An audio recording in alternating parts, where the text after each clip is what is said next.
Matt Whitaker, former U.S. Acting Attorney General. This is such a great conversation about America, our future, what's going to save our republic. We have a great football player.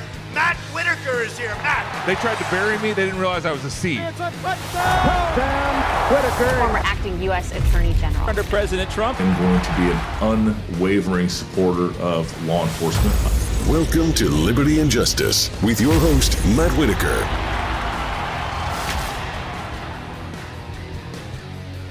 Welcome to Liberty and Justice. I'm your host, Matt Whitaker. I'm here at the America First Policy Institute, America First Agenda Conference in Washington, D.C. So many great friends. I was able to grab one, and this is an interview I've been looking forward to since I started the show 25 episodes or so ago. Bob Unanue is my guest here. He is, you might recognize him, he is the President and CEO of Goya Foods. And it's an honor to have you join me today on Liberty and Justice. Well, Matt, it's an honor to be with you, and thank you for your service to our country. And also, it's an honor to be with AFPI and Linda McMahon, Brooke Rollins, and they're putting forth values that our country was, the foundation for our country was made, and I think we're going to bring America back to greatness. Yeah, we are. And I think, Bob, one of the things, there's several things I want to talk about in this conversation. I know that you have worked very hard on the issue of human trafficking. I know that you were, during the Trump administration, they tried to cancel you, and your business got even better. But I first want to start with your foundational story. I want to tell me about kind of where you grew up and your American dream. Well, I was born in Jersey. They say you're from Jersey, what exit? I was born in Teaneck, New Jersey. But I've lived around the globe, actually, in Spain, Puerto Rico, California, Florida, across the U.S. Grew up going through parochial schools, but with a family, one of six, who were, based in faith. My father passed away years ago. My mother also, 1976, 1986. But they didn't instill in us our faith. Mm-hmm. Our father asked us and our mother, what's your goal in life? And, the answer was our goal in life is salvation. And that's what we really have strived to do and instill that in our children. I have 6 children and 12 grandchildren. I'm sensing a theme here.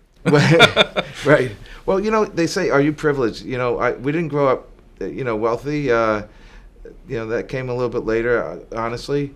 But I feel privileged to be part of a family that had a mother, a father, and people, parents who loved us and cared for us. And unfortunately, that today, our company in Brookshire, Texas, is in Brookshire, Texas. 70% of the kids have no father present. And I think in some way we've demeaned or taken importance away from the father, the mother. We've incentivized for many years the single family, and it's had a very destructive effect on our country. And I do feel privileged to have had that upbringing, but I also feel the responsibility to which much has been given, much is expected, and I feel the responsibility that we need to reach out and care for the children who are not cared for, that don't have that family, they don't have the privilege, not of economy, of the loving family environment. Mm-hmm, mm-hmm. Well, I know that you treat your employees very well, and how do you support them to make sure that they can provide for their family and make sure that they can also live the American dream based and find success on their terms? Well, we call ourselves La Gran Familia Goya, which means the Great Goya Family, and from the beginning it's been a family. And as my grandfather, who started this country, he left Spain at 18 years old in 1904, finding his way to to Manhattan, Duane Street, Manhattan, in 1936 when the Spanish Civil War broke out, and started bringing in products, for the Spanish population, for the Puerto Rican population in 45, the Cuban in 59, etc. And now we are the second largest Latin country in the world, soon to be the biggest group but they say by 2050, or it could be sooner than that if the border stays open. But our philosophy has been family. So as immigrants, you become more Cuban here in the United States than in Cuba or Venezuelan, because you hang on to your traditions. You have music, food, and language that you hang on to. So as a family, more the economic compensation, and we have parties. We're big partiers. We celebrate Christmas, and we celebrate once a year we gather as a family in all of our locations, and we're all over the world. But besides the economic, we're there as a support, as a family for our employees. That's extraordinary. So your father inherited from his grandfather sort of this the I don't know if you call it the merchant lifestyle, but certainly the food brand and the expansion of the food brand to a worldwide Hispanic food conglomerate, for lack of a better term. What were those traditions? What were those business traditions that you learned from your father, and that you're hoping to pass on to future generations? Well, I think number one, besides faith, the work ethic. We used to joke that we worked a half a day, which is at least 12 hours, and and more than that. And my grandfather used to say, if it were easy, everyone would do it. But he came to this country to produce, to give back. He didn't come with his hands out. And so many immigrants come to this country for good, to produce and to make a difference, to find the opportunity. Unfortunately, our government is the one that has somewhat corrupted by, instead of allowing that opportunity to exist, to hand people money. Let people fish instead of giving them fish. And unfortunately, for example, the Puerto Rican population, which I'm a member of, I have Spanish roots, I have Puerto Rican roots, I have Irish roots. We share that in common. Yes, sir. And so, sharing those roots, being part of an immigrant group is what binds us. But we come to this country, to produce, not to be handed out. The biggest mistake we made in this country was to shut down the world.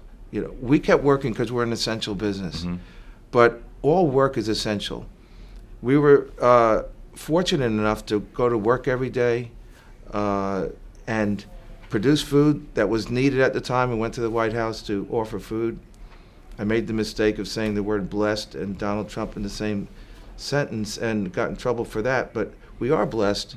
And we were blessed by his leadership because he brought the country back to greatness. The economy, oil independence, and now, we're growing corn to burn it in our fuel.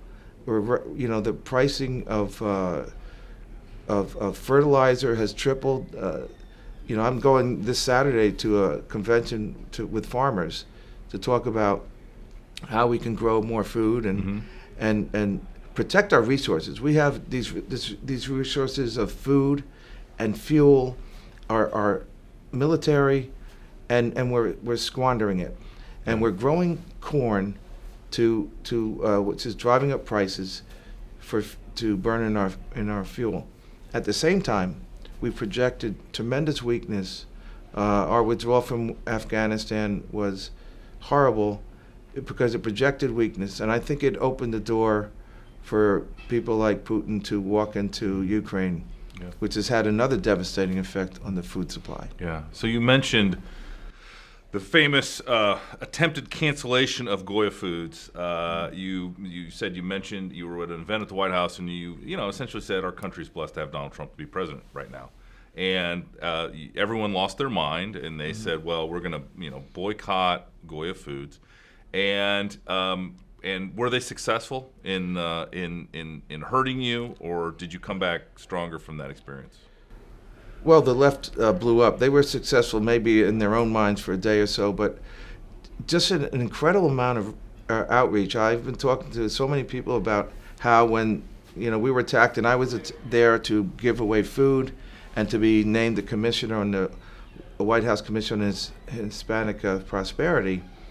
But the AOCs of the world, the Julian Castros, Lin-Manuel Miranda, people like that, they just blew up because you're forbidden to mention God, and that is what's happening to this country. This country is being, or by a few, overtaken by selfishness, division, hatred. This woke and cancel culture is looked at me, selfishness. Our military, we have ads out for, it's all about me. It's about my gender, it's about my race, and all this other stuff. But if you, like yourself, and all the military who have given us our freedom, not just service freedom, and sacrifice of their lives, they're not thinking about me. They're thinking about us. And we are eternally grateful and that's what, for them, for their service, for their sacrifice, and that's what made this country great. That's so true. We stand on the shoulders of great men and women that have been willing to give the ultimate sacrifice in defense of the Republic. And the Republic is an idea, an ideal in our foundational documents. And one of those things is we the people collectively are going to determine the destiny of this country. And we elect our representatives, and if they don't represent us well, then we find a different representative that will represent us well. And we have a lot of those issues right now being played out as a society. And Bob, I think what happened and the way you fought through, sort of the attempts by the, sort of really the Hispanic elite, the people that probably, use your products, that grew up on your products, that enjoy your products. I knew you were winning before I ever met you because I went to Seed to Table, which I had Alfie Oakes on recently on this show. And I went to Seed to Table, and he had this giant display of about, it must have been everything you guys make, but it was probably 25 feet wide and 15 feet tall, and had a big cutout of President Trump with a "Make America Great Again" hat on. And so, but he and others not only rallied to the cause, but they saw it for what it was. It was a complete overreaction that so you hadn't done anything other than you were trying to help your fellow citizen by, like you said, giving away food, doing as much as you possibly could at that moment when America was struggling, with this novel and brand new virus, that we were being told at the time was, going to end civilization. So I it's such an honor to spend some time with you, and to every time I see you at these conferences, I always make sure I get to say hello and see how you're doing. Tell me, at this America First Policy Institute event, what have you learned? What are you hoping to learn? What are you seeing that gives you optimism and encouragement? Well, first of all, AOC is not really, in my opinion, a real Latina. She doesn't represent the Latino community. I think someone like Mayra Flores, I'm in Texas, represents more. I mean, AOC called Mayra extreme right, and Mayra answered, well, if you consider that as Latinos we value God, family, and work, then guilty is charged. But so I see, really, again, it's the few, it's the real people of this country that are good, the many people. It's the few, or the Twitter bots that, when I got hit big time by Twitter, but the majority was these Twitter bots, these robots, or these, you get one opinion, you multiply it times a million, and all of a sudden you look like you're no good. Right. And so, but back to here and today, I see and one of the reasons I did go to the White House was not only to give food, but to approach the White House, with the commission on the White House Commission on Hispanic Prosperity, to approach the White House to say that the Latino community it's going to be the biggest group in this country. but we have all the voices. Every nation is here, and we have the opportunity and the responsibility to direct this country, to contribute to this country, and put God, family, just like Myron said, put God, family, and work first. And I see the AFPI reaching out to the Hispanic community, to all the communities, you know, Asian, Black, you know, white, everybody. But the importance of the Latino community and the values. Newt Gingrich spoke yesterday, you know, about the agenda. And that's what the agenda is, going back to the values of this country and all the good. And we cannot let the few dictate us. We cannot be sheep. We can't go into bunkers. You know, Latinos didn't come to this country to all of a sudden be told, you got to go into a bunker. You got to be fearful. You know, you cannot work. You came to work, but you cannot work. And here's some money. We took the wealth of this nation and gave out a huge dividend and incentivized people not to work. In Spain, we have facilities in Spain. The country didn't have all that money. They gave out 70%. And they were back to work probably a little bit sooner. But states like Florida, Texas, and others, the states are the firewall between communism and democracy. We cannot have the federal government dictate everything. You know, the power should be also in the states. I mean, President Trump did not, you know, pull everything to the federal government like they're doing now. If they declare a climate emergency, basically we're going to declare a dictatorship where you can feel free to do and dictate on the American people. But the American people aren't the major cities where there's all these handouts and all these riots and destruction.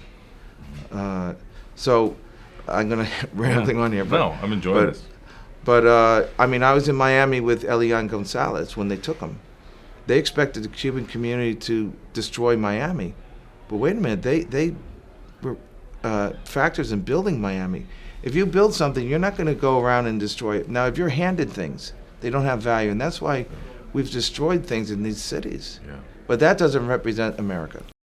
Right, it doesn't. And I think so much of our country is not only founded on the concepts that you said, you know, that Representative Flores stands for and said, if this is an extreme position, then guilty. But I think so much of it, and so much of what I fight for every day, is to protect and defend the American dream. You know, I think about you know, some of my friends and that you know, came to this country with nothing, did it the right way, did it the legal way, and built a life. You know, and on those foundational pillars of God, family, and hard work. And you know, we need to make sure that the American dream is always protected, and that future generations can experience it. And I think that's you know, the piece that continues to be the most important. I mean, obviously God is always sovereign and in charge and does bless us,